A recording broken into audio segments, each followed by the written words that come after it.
it took getting sober. It has to come from within. Like, you have to want to change. Tell me about your family. My sister is still in the streets of San Bernardino, and my brother, he's in prison. I don't know the whole story, but a drug deal gone bad. I'm very fortunate to have like a great relationship with my mom and dad. I don't think I would have been a musician if it wasn't for my old man. I need to know about the hot Cheeto thing. Oh my God, the hot Cheetos. I love that story. What was the most difficult moment in your journey trying to get sober? I had finally decided in myself, I was like, I'm done living like this, because I could see I was gonna die. All right, Lil Xan. How's it going, man? How you doing? Doing good. This coffee is really good too, man. Thanks for coming today, bro. I really appreciate it. You came from Temecula? Yeah, Temecula, the faraway lands of Temecula. That's 3 hours. You're going 6 hours round trip to be. Yeah, we're probably going to stay out here a little bit, get some food, and then wait for traffic to die down. But I appreciate you having me on as well. Well, thank you, man. So I want to talk about, first thing, your name. Yeah. Lil Xan. It's crazy. How'd you get that? That is a very interesting question. The name Lil Xan, originally, let's go back to 2016. I'm in South by Southwest in Austin, Texas. I'm going by a different name called Baby NyQuil, you know? And yeah, it's just, some people know about that. And I wasn't trying to be a rapper. I was just trying to be a photographer for rappers. I didn't care if I got famous for being a photographer. I just wanted to be involved in the scene that was going on. And, but I also had a vice, an addiction to Xanax at the time. And one of my friends just kept looking at me and he's like, you're so messed up off Xanax all the time. You're Lil Xan. And then from that point on, we swapped from Baby NyQuil to Lil Xan. But at the time I was thinking, wow, what a stupider name than Baby NyQuil, Lil Xan. Like, I was like, we're not going to get radio play with that name. People, sponsorships aren't going to want to. I was surprised though. Like, in the beginning, like, everybody wanted to work with Lil Xan, which was crazy because that name is just crazy. Well, drug addicts don't know what it means. Yeah, true. Yeah, that is, I did learn that as the years went on that, yeah, there is a majority of people that Lil Xan, like Xan, like they don't put it to. In our circle, right? Yeah. Everybody knows. Yeah, exactly. But, you know, only. They're the normies. Yeah. That's what they call it. That's what they call it. You going to AA? What was that? You going to AA? I've been to a few AAs. The last one I went to was like a few months ago. Yeah, but I went to rehab as well, like a few times. Really? I did this one in Huntington Beach a few times. And by the fourth time, it took me a few times. But by the fourth time, I just haven't touched it since that last rehab visit. How long is it? Do you drink? Socially, yeah. I socially drink, but I haven't drank in a long time. Okay. And you smoke pot? Yes, Cali sober, 100%. Cali sober. Well, Cali sober means you don't drink, you just smoke. Oh, really? Well, I'm somewhere in the middle there. Yeah. But that's okay, bro. You know what the thing is, you know, the Xanax was creating wreckage for you, right? Oh, yeah. Okay. And we'll get into that. Mm-hmm. The pot, I don't really have an opinion on. Okay. You know, I consider it to be gateway drug. No. I consider it to be like a medically assisted treatment. Okay. Yeah. Right. Mm-hmm. So that's not a problem for me. I just want you to be aware of the drinking, right? Mm-hmm. Because here's my experience. Yeah. Your first drink's fine. Mm-hmm. But somewhere in that second drink, halfway through, 3/4 through, whatever it is, it happens. Right? I know what you mean. Yeah, I know what you're talking about, like triggered getting. No, you used to get drunk. Oh, you started, that buzz hits. Right? Yeah, that buzz hits. Yeah. Right? And when that does and you're feeling good, it affects your decision making. Yes. And then you're out to buy Xanax. For sure. Yeah. You're out to the dope man. That's what I meant. Yeah. Like, it leads, one bad thing will lead to another. Well, it just affects your decision making. Yeah. It just, you know, that's why people get in a car and they run into a family of 4 or whatever, you know. I agree completely. And so if you can be honest with yourself, right? And make certain that when you're feeling it, right? Because you'll get away with it the first I mean, I got away with it maybe 100 times. Yeah. Okay. But then I was back to the dope man. Yeah. Yeah. Right. Oh, I've had those situations too. The third time that I'd gotten out of rehab, I was thinking that was it. Like I'd cured. I wasn't going to relapse anymore. And that time, within an hour of getting out of rehab, I was already on the phone with my plug, having him drive 3 hours to drop off Percocets, like an hour after I'd left my third time of rehab. So yeah, I understand that completely. And it just, yeah, the fourth time, thank God, it seemed like it worked out. So it's hard. It's tricky. Yeah. It is tricky, but here's my fear. Mm-hmm. Okay. One of the reasons, or the reason I decided to do this podcast was because of the fentanyl epidemic. crisis. Yeah, it's horrible. It's horrible. It's horrible. And, you know, Xanax, you ain't going to a damn pharmacy. Mm-hmm. You just said it. You called your plug. Yeah, yeah. And the legitimacy of those pills comes into question all the time. Well, yeah. 70% of them have fentanyl in it. Yeah. So it's not if you're going to die, it's when you're going to die. When, exactly. Tell me about your family, dude. Do you have brothers, sisters? Yeah. I have a half brother and then a half sister. The problem with that, and you'll learn kind of where my addiction came from, it was definitely like, I feel hereditary, almost like passed down, because my sister is still in the streets of San Bernardino, you know, on, I think it's meth and stuff. So I don't see her very often. She's older. She's like 40, 50 or something. And my brother, who's also almost 50, he's in prison for murder. Yeah. So for murder? Yeah, for murder. Yeah. Yeah. Tell me about that. I only got to see him probably till I was like 8 years old. That's the last memory I have of him. And then apparently, I don't know the whole story, but he got into a tussle at a hotel, a drug deal gone bad, kind of something. And the guy got shot in the head. And yeah, he's locked up ever since. So I haven't seen my brother in like 20 years, actually. Yeah, 20 years. When does he get out? He doesn't. Yeah, he's not getting out. Why? It's amazing. But he didn't shoot him. It was like an accident. And put it this way, the guy he shot in the head lived. He lived, but he's like crippled from, you know, the neck down and stuff. But he lived. It's a weird case, but he should have gotten out 10 years ago. You know what I mean? So it's just the justice system. But he didn't shoot him. No. Yeah. So it's when you're out with people and somebody commits a felony like that, you're all responsible. Yeah. Even the other guy, they all got screwed over. So, you know, it doesn't really bother me. I don't feel like I hold any trauma on that side from my sister or my brother. At this age, 28, I think I've learned that they're always gonna do what they want to do, and the only way they're gonna change, and I know this for a fact because that's how I changed, it has to come from within. Like, you have to want to change your life for the better before, like, nobody can help you. Like, you can try to help, you can try to put her in rehab, but if they don't want to change, it will never happen. What's your relationship like with your parents right now?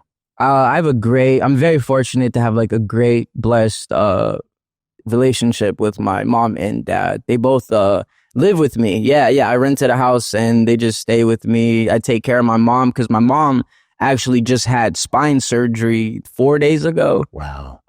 Yeah, they rushed her to the hospital, had to do emergency surgery. She's like handicapped, so she can't move her legs. So I take care of her a lot. But I'm a mama's boy. I love her. We've had the greatest relationship. I had a very good childhood, which I know a lot of people aren't, you know, blessed with that opportunity. So I'm very grateful for just having some cool parents. They always believed in me when I wanted to pursue music. How about your old man? Yeah, he definitely, I don't think I would have been a musician if it wasn't for my old man, because he had thousands and thousands of vinyl records from Bob Dylan to symphony, Beethoven. So I'm not musically inclined in the sense where I can pick up a guitar and just, you know, rip, but he exposed me to a lot of different genres at an early age. And I think that's where I developed such an appreciation for music, which would lead into Lil Xan. It's crazy how everything happens, but yeah, so I had a good childhood. So I was homeless for a little bit, not long, but I was. And I heard that you were. Is that correct? Homeless? No. I never was homeless. No small. No, never. My drug habit got so bad, but miraculously, I never faced homelessness. I got close to like it back before the pandemic or right at the pandemic. But no, I never was homeless or anything. There's a lot of like misinformation and stuff like that on the internet due to just bad faith actors and stuff. That's how I put it, you know. Bad faith actors. Yeah, bad faith actors, you know, just misinformation, spreading it. So, but yeah, no, I was never homeless. And at this point in my life, I am doing so well. That's fantastic. Yeah, and I will say that it took getting sober. There was no way in hell that if I didn't get sober, I couldn't rebuild to like where I'm at now. So like No, you can't. You can't. You really can't. Yeah. I probably would have been dead, you know, to be frank. But yeah, you just can't. You can't. What was the most difficult moment in your journey trying to get sober? Most difficult moment, I would say, on the journey. Oh, I know. When I had before I went to the 4 rehabs, I had finally decided in myself, I was like, I'm done living like this, because I could see the near future and I was going to die. Everybody, my mom, like my girlfriend at the time, they knew what path I was on and I didn't have very much longer. So I just went cold turkey off of taking probably 60 Xanaxes a day and like 30 perks a day. Dude, you're not that big. I know. Yeah. Yeah. But my tolerance was that high. How long were you on it for?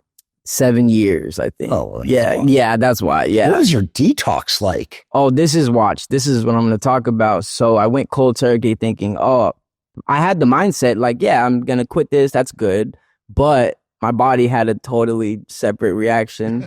You know what I mean? I know what you mean. Yeah. And at first it was like, oh, okay, it's just the normal withdrawals. They suck, this, that. But then I started having seizures. And I had 1 seizure, 2 seizure, 3, 4, 5. I didn't. Thank God I didn't bite my tongue. I had people around me every time. But so after 8 seizures in the span of 2 days, they put me on, you know, Keppra, anti-seizure medications, and they put you on anti-seizure medication after 8. Yeah, after 8. Yeah, right. Yeah, I know, that's crazy. Genius healthcare system. But yeah, and then that's when the detox really started after the seizures. And it was just 2 months sweating, cheating myself, throwing up on myself. It's just the most ugly a human can feel and be. But I kept telling myself, just one day at a time, you're not going to feel like this. Because what you want to do during that time is just go take drugs to make that pain stop. Absolutely. Yeah, make the sickness stop. So I just locked myself in a room for like 2 months. Dude, you're so lucky because nobody stays sober like that anymore. Yeah. Nobody gets sober like that anymore. Yeah. I mean, I've always done, with every treatment center I've ever had, I've always had the same policy. Slow and steady. Yeah. No suffering. I had a guy who was just here. He had 8 milligrams of Xanax that he was using for 20 years. That's the tolerance he built. We went down in the first 30 days to 2.5. That's amazing. Right? Yeah. So we didn't go down the whole way. We just went down slow. Yeah, it would have been stupid to go down the whole way. Yeah. It took us another 30 days because it's harder at the end. Yeah. To go from 2.5 to 0. And then he stayed another 30 days on top of it because his head was foggy. Yeah. Even once you quit it completely, like even when I wasn't withdrawing anymore after the couple months, like it still takes like months and months for you just to kind of regain, I don't know what you call it, like just yourself. Mental clarity. Mental clarity, yeah. Because you're walking around like a zombie. And you've got a fog in your head. Yeah. And you've got all these thoughts and then you try to say them and the words don't come. Yeah. Oh, I went through that too. Yeah. Yeah. Yeah. It's the brain fog. It was horrible. Yeah. It's horrible. And so it took actually probably 8 months in total just to get sober. Yeah. You know, a lot of people try to get sober and you've tried 4 times. Yeah. And yeah, probably more. Yeah. I've tried probably 300 times. Mhm. I mean, I was just a wreck, disaster. Have you had any setbacks this time? The only setbacks I had were the couple weeks after I got out of my last rehab time. Was I took a couple, like this is right after, like a week after I got out. I took a couple Narcos one day and then a couple Xannies the next day. But then like I had a realization like, oh, I'm not gonna go back. So I just never did it from that point on again. And it's almost 3 years since then. Yeah. Really? Yeah. 3 years without pills. Yeah, without pills. Yeah, dude, you would have been dead for sure. Oh yeah. Because over these last 3 years, it's gotten so much worse. So much, yes. I would, yeah, you said 70% cut. It's probably going up like more and more than just even 70. It's crazy. It's bad. Yeah. Do you remember how you started? My drug use? Yeah. Yeah. Oh, that's a good question. I didn't go like full drug addict when I first started. It was just maybe 1 or 2 Xanaxes like every week, kind of just random spots, you know. But I was 18 and I saw my friends with this Mountain Dew bottle. It was just like a Mountain Dew, I forgot what flavor, but they were opening the lid and they were jumping some out and they were throwing in crushed up Xanax in there. And I was just, I'd never seen that. And I think me being such a soda lover, like just that looked appetizing to me, I guess. But I still didn't try it for a couple weeks. But then I was like, a homie was like, hey, try this. And I was like, what was this Xan soda? And I did it and I fell in love with it immediately because I was suffering with anxiety that I didn't even know about at the time. So it just made me feel amazing, you know, just drinking it out of a bottle of soda, just crushing it up. And yeah, and that's kind of my first introduction into it. Like I would do it here and there, parties and shit, but I wasn't addicted, wasn't withdrawing. But fast forward from 18 to 21, now I'm under a lot of pressure because I'm in the music industry, just signed a major deal. A lot of people telling me this, telling me that. The main problem was just the audience that was watching me, like just feeling like people were critiquing every aspect of my life and everybody having just negative or bad opinions on me. So much stress and depression that I turned to Xanax full time for the first 4 years. And then I still was on Xanax after 4 years, but I needed something more. So that's when the Perk 30s came in. And by the end, I was even smoking them on tinfoil. It got really bad. Yeah, it got really bad. Do you know anyone who's died of fentanyl? Oh, yeah. Yeah. I know so many people that have died from fentanyl. So Anybody many. you're close to? Yes. I've lost a couple of my best friends too. Tell me about it. Yeah, his name was Tyler, and this is a crazy story, but I was living in Bel Air, like I think during the pandemic, and he did coke. I never really had interest in uppers, so I didn't have that problem. But if you know, they put fentanyl mostly in cocaine now out here, especially in LA, like one line and oh man, but it was the typical story where I wasn't in the room when it happened, but they were doing coke in the bathroom, and then they just come rushing out, and I'm like, what's going on? And they're like, yo, Tyler just won't move. He's on the floor. And we go in, and I'm like, what were you guys doing? You know, like, they're like, just coke. And I'm like, you dumbasses, it's probably fentanyl in this coke. You know what I mean? Like, they're acting like oblivious, like, oh, it's just coke. I'm like, think for a little bit. And he died right there. Yeah. Like the cops didn't get to him in time to, or I guess I should say the paramedics to administer Narcan. Are his parents alive? Yeah, his parents are alive. Do you know them? I didn't know them very well. I've met them a couple times, but they were devastated. I did see the aftermath. Devastated? Yeah. How many kids do they have? 2, just him and another one. Yeah. So they were devastated. How old was he when he died? I think he was young. He was 19. Yeah. It's disgusting. It's crazy. So young, has the whole world ahead of him. He was a good kid too. Very good kid. And fentanyl, this epidemic, it's just getting worse and worse every year. Yeah, I can't hear this shit. It's too fucking much for me. So you got a lot of followers on Instagram, right? Yeah, like 4 million. 4 million. Mhm. Okay. So that's legit famous. Right?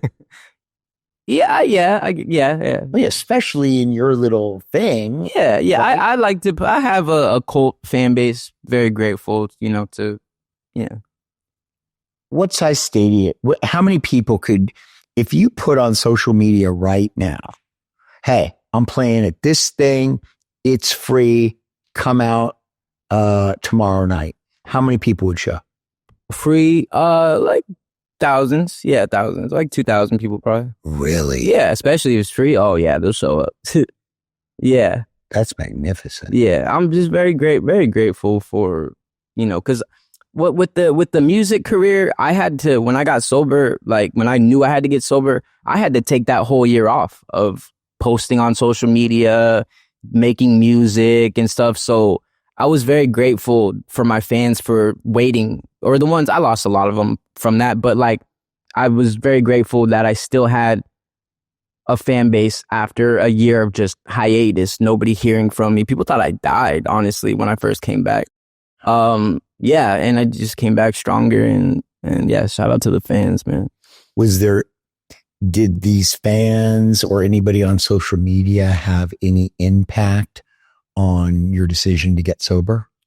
100%, because what I will say about that is throughout, and this has been going on since the first day I was a rapper to right now, where if I go on social media and just check like my request DMs where people aren't following me and whatnot, I every day I at least get like 100 messages saying like my music helped them through a dark time, or when they were suicidal, or just very positive, uplifting stuff. And a lot of that, before I got sober, I had to read that with this kind of guilt, like, because they thought I was sober at the time and I wasn't. But now when I read it, it feels beautiful because it helps me, you know what I mean? Like, keep being sober, I feel like. It's amazing. Yeah. It's amazing. Yeah, they're amazing people out there. Have you ever been afraid that maybe being so open about your drug addiction and your recovery, that maybe that's going to, that you're going to be identified with that more than your music?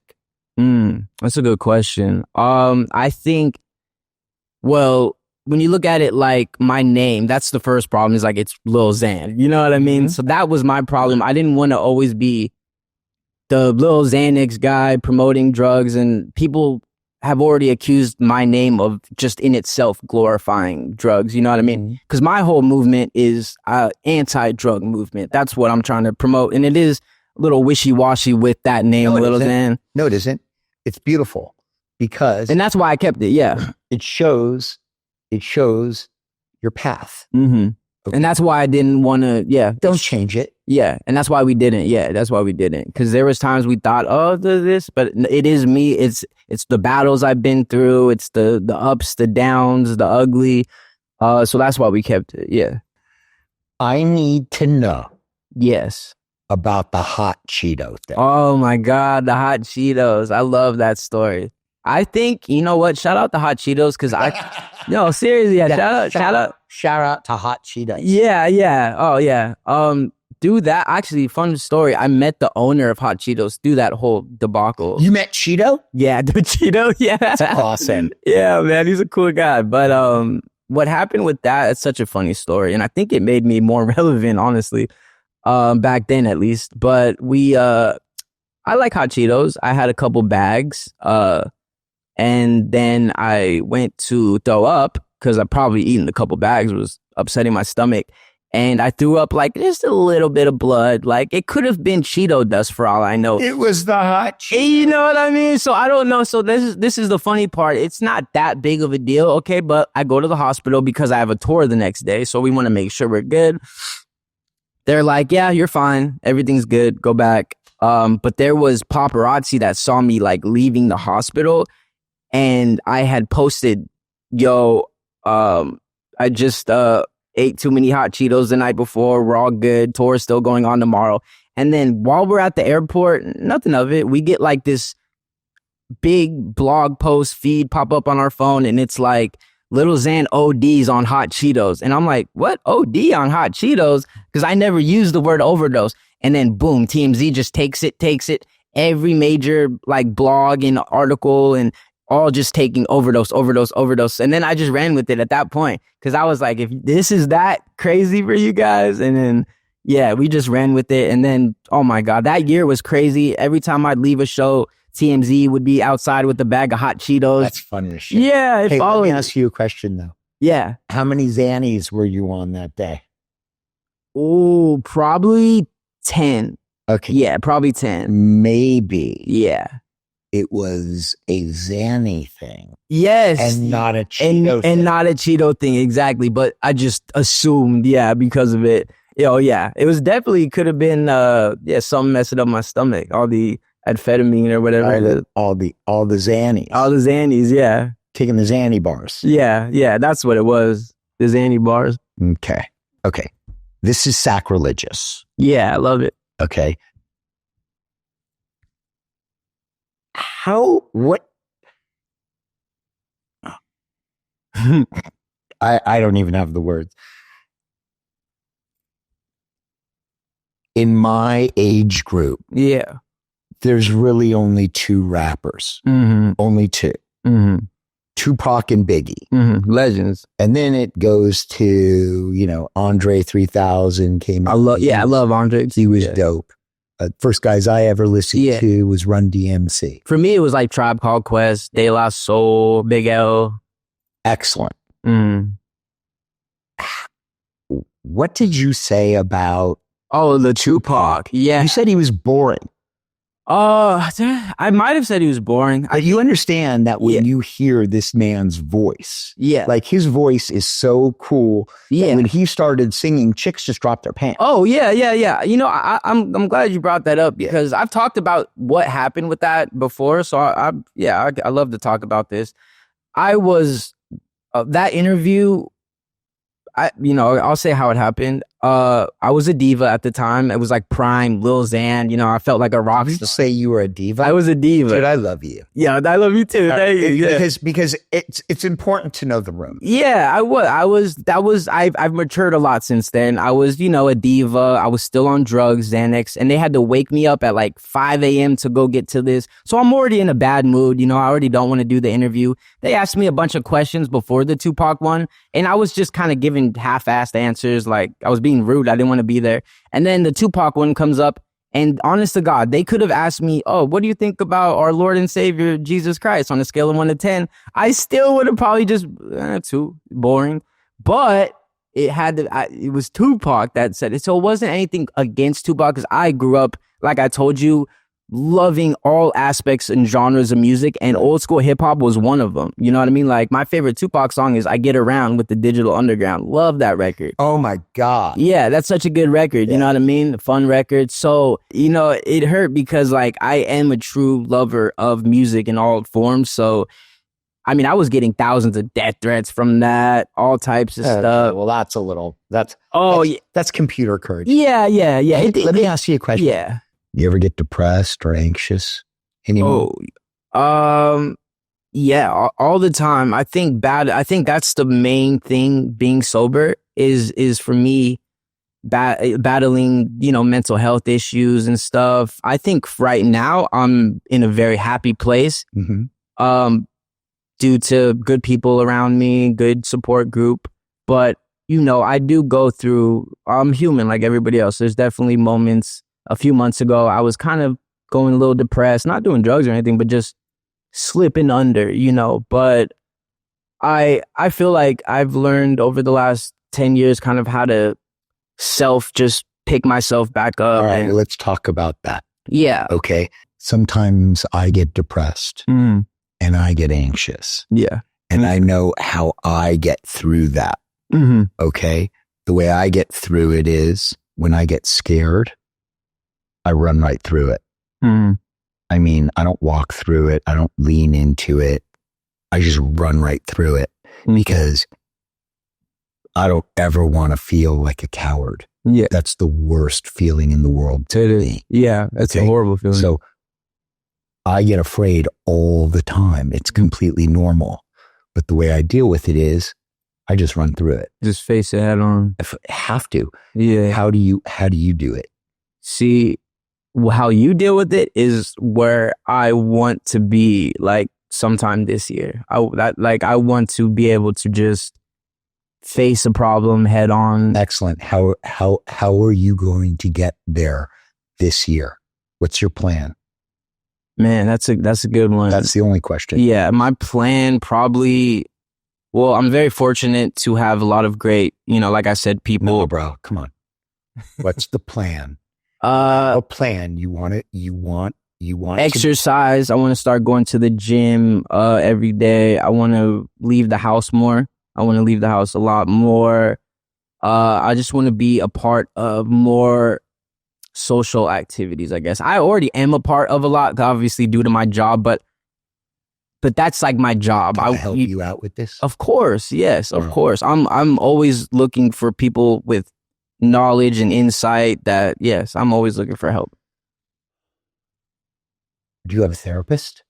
I do have a therapist. Yeah, I do have a therapist. When was the last time you saw your therapist? Last month. Okay, then that's not a therapist. I am the finest drug and alcohol treatment facility in the world. Yeah. Some people think, I'm the expert in this field. Mm-hmm. Okay. I see my therapist 3 times a week. That's how it's supposed to be. Today. Yeah. As we sit here today, mm-hmm.